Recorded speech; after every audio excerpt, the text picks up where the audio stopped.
EPK Capital presents Deep Dive on HCL Technologies.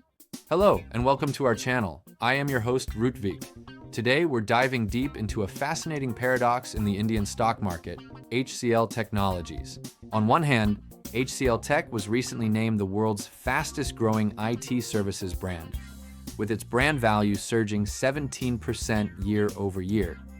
On the other hand, its stock has been a significant underperformer, falling nearly 15% over the last year and over 23% year-to-date. So, what's the real story here? Is this a case of a strong brand masking weakening fundamentals? Or is the market overlooking a resilient IT giant that's poised for a rebound? Chapter 1. The Architects of an IT Empire. To understand HCL today, we have to go back to its roots. The story begins in 1976, when HCL was founded as one of India's original IT garage startups. Long before the software boom, HCL was a pioneer in hardware. In 1978, the company introduced an 8-bit microprocessor-based computer, a feat it achieved well before many of its global peers. This early innovation established a deep engineering DNA that remains part of the company's identity. Originally known as Hindustan Computers Limited, the company evolved with the times. Recognizing the future was in software, it spun off its R&D division into a new entity, HCL Technologies, in 1991. HCL Tech then went public with its IPO in 1999, marking its transformation into the global software services powerhouse we know today. At the heart of HCL's story is its founder, Shiv Nadar. As chairman emeritus, his vision guided the company for over 4 decades. His relentless focus on research and development is a key reason HCL Tech boasts one of the world's largest IT engineering divisions. Beyond business, he is a renowned philanthropist, having established the Shiv Nadar Foundation, which has invested over $1.5 billion in transformational education initiatives in India. Today, the leadership mantle has passed to the next generation. Roshni Nadar Malhotra serves as the chairperson of HCL Tech.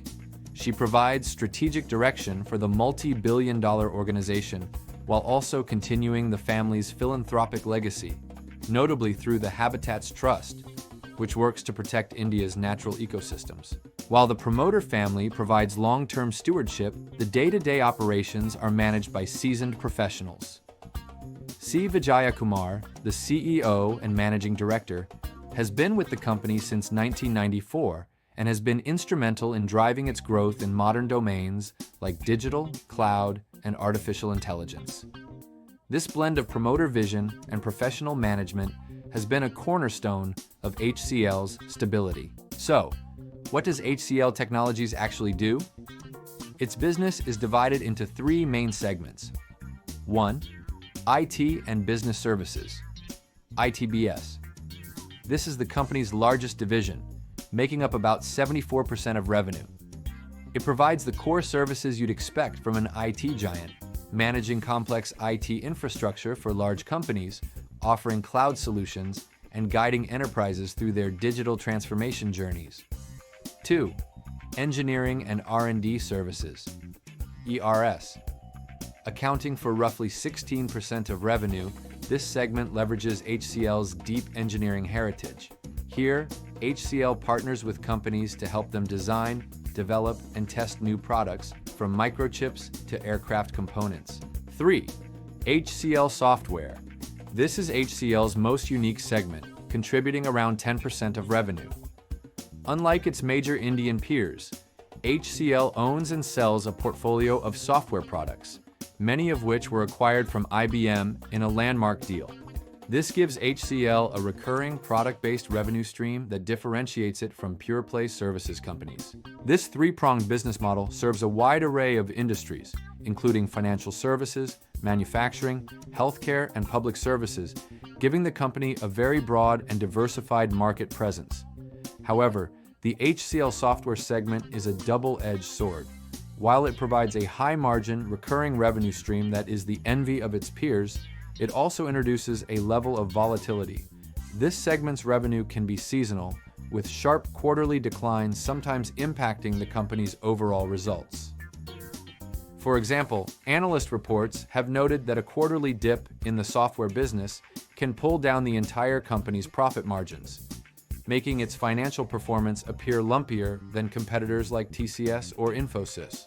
This is a critical nuance to remember when evaluating HCL's quarterly numbers. Chapter 2: A Decade of Financial Fortitude. Now, let's look at the numbers. A company's story is ultimately told through its financial statements. We've analyzed HCL's consolidated financials over the past decade to understand its long-term performance. Over the last 10 years, HCL has demonstrated impressive growth. Its revenue grew from approximately Rs136,701 crores in fiscal year 2015 to over Rs117,005 crores in fiscal year 2025. Net profit followed a similar path, rising from Rs7,342 crores to Rs17,399 crores in the same period. This represents a strong, long-term wealth creation story. However, the more recent trend is what has the market concerned.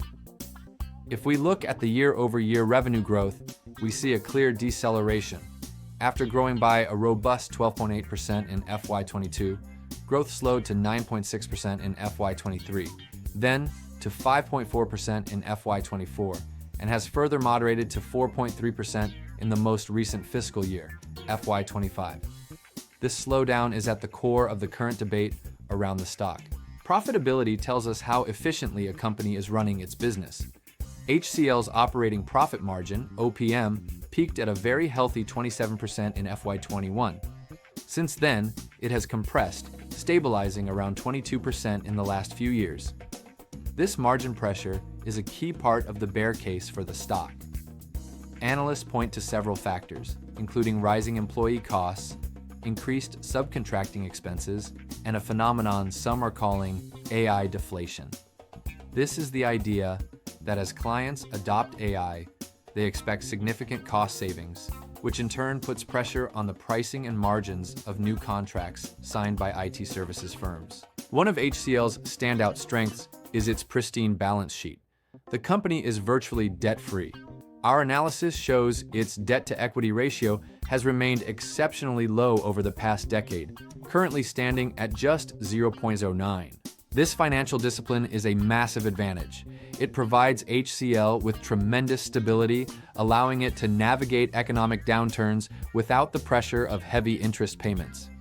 It also gives the company the flexibility to fund strategic acquisitions, invest in new technologies, and, as we'll see, maintain a generous dividend policy for its shareholders.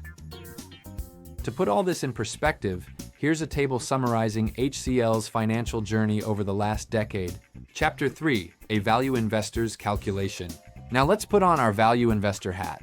We're going to use a formula popularized by the father of value investing, Benjamin Graham, to estimate HCL Tech's intrinsic value. Graham developed a formula to calculate what a stock should be worth based on its earnings and growth prospects. We'll use his revised formula, which accounts for prevailing interest rates. Plugging these values in, the calculation is V5.46256 8.5+275 x 4.4 Rs 12115. It's important to note that this formula has its critics. It relies on a future growth estimate, which is never certain and was designed for a different market era. Nevertheless, it provides a disciplined, quantitative framework for valuation.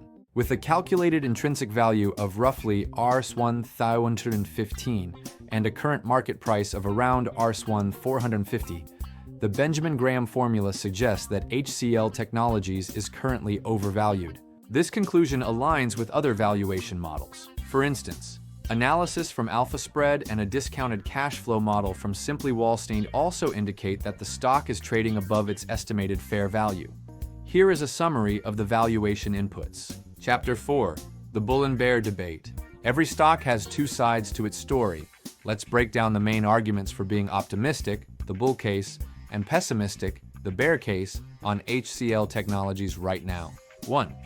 Financial strength and shareholder returns. The bull case starts with the rock-solid balance sheet.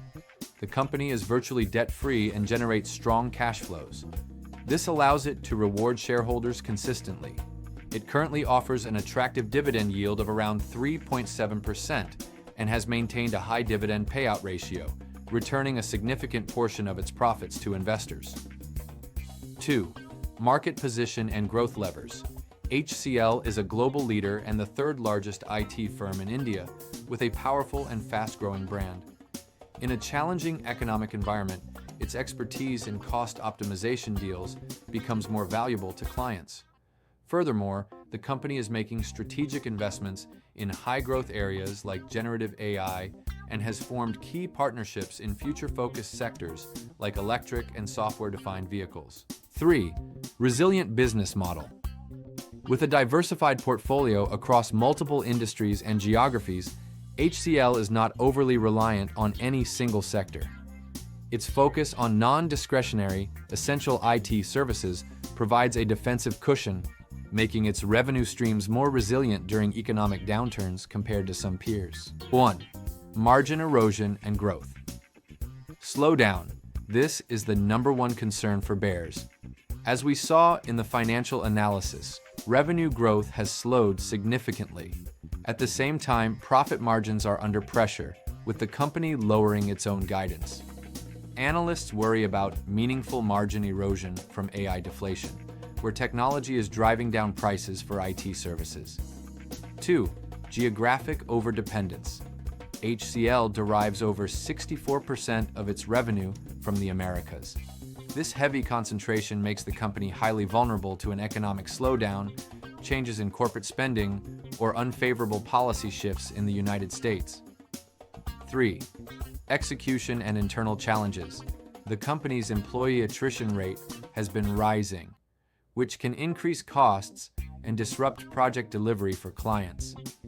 It has also faced specific challenges, such as project ramp-downs from clients in the high-tech and telecom verticals, which have impacted its engineering and R&D services segment.